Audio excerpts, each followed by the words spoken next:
Hi, and on this episode of I've Got Paint All Over My Hands, welcome back. I'm Abby, and today I'm going to be showing you how I made these geode, opal slice coasters. For those of you who don't know, opal is like a semi-precious gem. It's kind of iridescent and it comes with like a few different colours through it. I'll put a reference picture up here. So in this video I'm going to show you how I got this final look.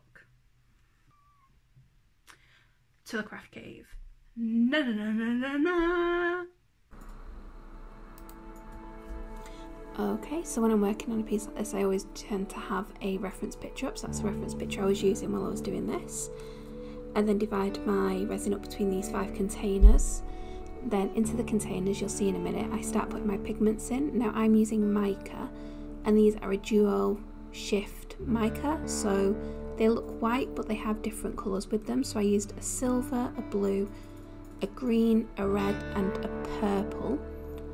So I mix all of those in, and that means that when the light catches it, you'll just see a slight blue colour or a slight red colour, depending on which pigment it is. And then to all of the pots, I added a chunky, clear, iridescent glitter. So I added a good, generous heap to each of the pots of that, and then to each of the pots as well I added a finer clear iridescent glitter.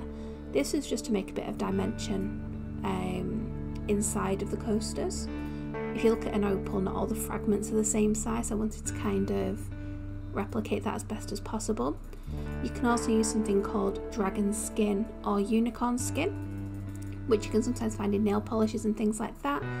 It's basically just like a clear shift film that you can cut up into strips and mix into different things such as resin or nail polish or cosmetics. So at the moment I'm just stirring my micas into my resin. I wasn't really happy with the colour of them, so I added a couple of drops of white alcohol just to try and up the opacity a bit, because they were just still a little bit translucent and I wanted a bit more solidity to the colour of them. Now to bring out the shift in the pigments, I also added in a drop or two of alcohol of the colour into them. So this is the blue shift, and you just saw me drop 2 drops of blue into that, and then this is the red. I just put a drop of pink into that. This is again just to help try and highlight those colours. You don't want to add too much because you don't want to oversaturate it, because alcoholics are quite strong in their colour. So I just went through and just enhanced some of the main colours, so green, blue and pink. You'll see here it only took 1 drop of green to get that to the shade of green that I wanted. I decided as an accent into one of my plain white sets of resin to just mix some gold leaf into it. And then it's basically just to start pouring the pieces. So with geode slices, things tend to be in circles around them. So I started pouring my resin into circle patterns inside it. Now I didn't want any of the coasters to be the same, so as you'll notice I'm putting different colours in different places and using different patterns with those colours. But now it's just following the pattern that you want to do with your resin, and want to make sure that each of the coasters is filled up to the top. So that is just the clear that I'm putting in there. Not the clear, sorry, the plain white.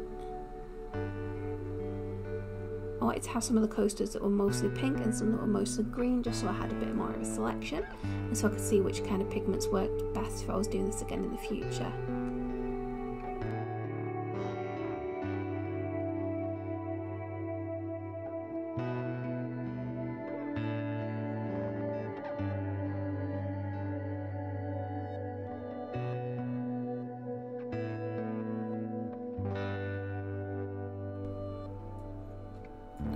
As you can see, I'm still just building up the colours, making sure that I'm using enough of the resin in each of the coasters, because if you don't build your resin up thick enough, then the coasters might end up being bendy, which makes them then not very durable for using for drinks and things like that.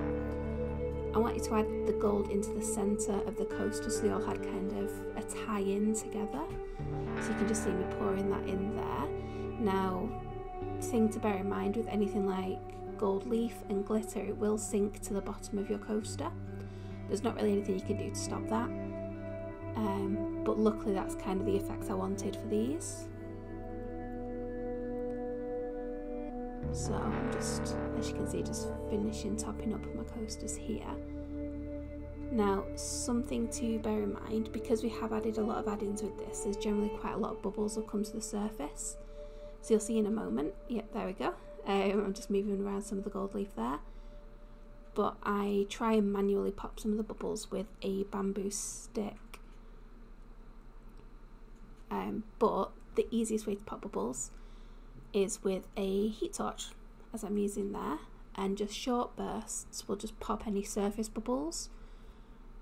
It will move your resin around though, so if you love the design, it might be worth just leaving it. And there we go. Those are the finished coasters, so now we just need to leave those two set overnight.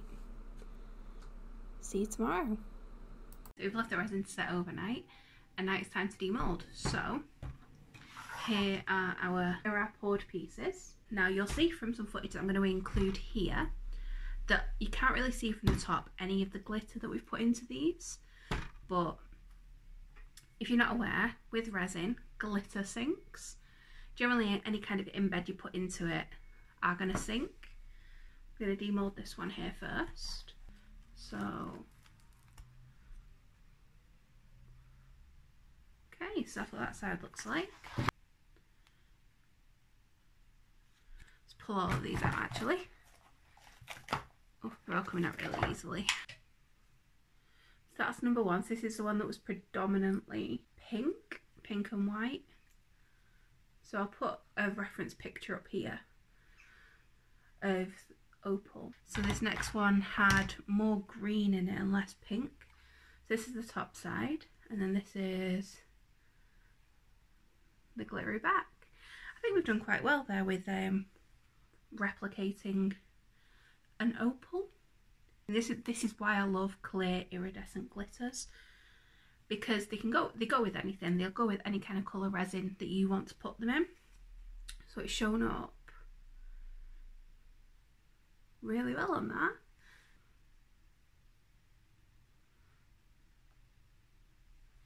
And then got that one there. They're really pretty.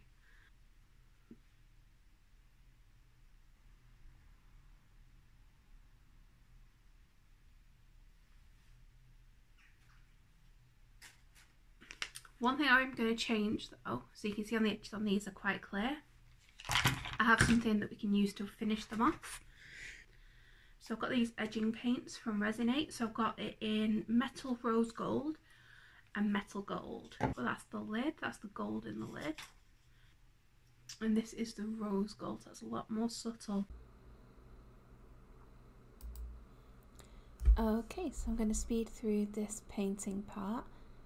Now, I went for the rose gold paint, and in my first coat I could kind of see that the paint wasn't really sticking onto the coasters well enough. I was hoping that when I got around to my other coats that would be able to build up.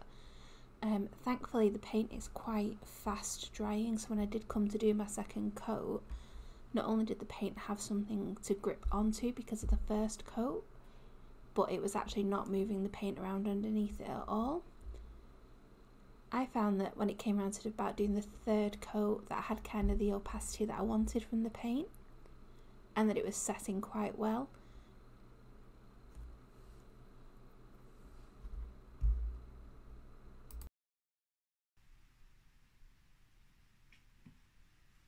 So these are our finished products. Overall, I think the project went really well. So I actually really like all of these. So I was a little worried with the pink ones at first because they looked very pink.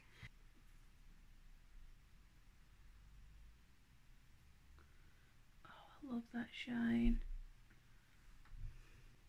So these have all got the edges painted as well. Now, the paint does chip off a little, which is good if you've overpainted your edges. I can just pick that off, but what that will mean is that you will need a top coat to fully seal that in, and then that should make that chip resistant. That's also a little wet still. oh well. But overall, I'm really happy with these. It's like what I really wanted to capture was that iridescence you get in an opal and like the shift of the different colours. So I think by using the colour shift, so the iridescent pigments, and then just upping the opacity with a couple of drops of white alcohol ink, have given us this lovely kind of bone almost colour, and then you've got this colour shift in it, and then obviously the glitter on the back. Like, I'm ridiculously happy with these.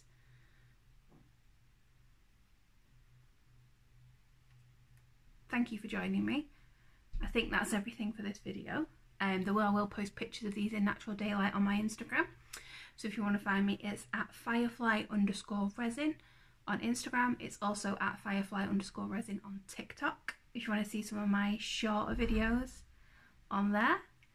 And yeah, guess that's it. So bye.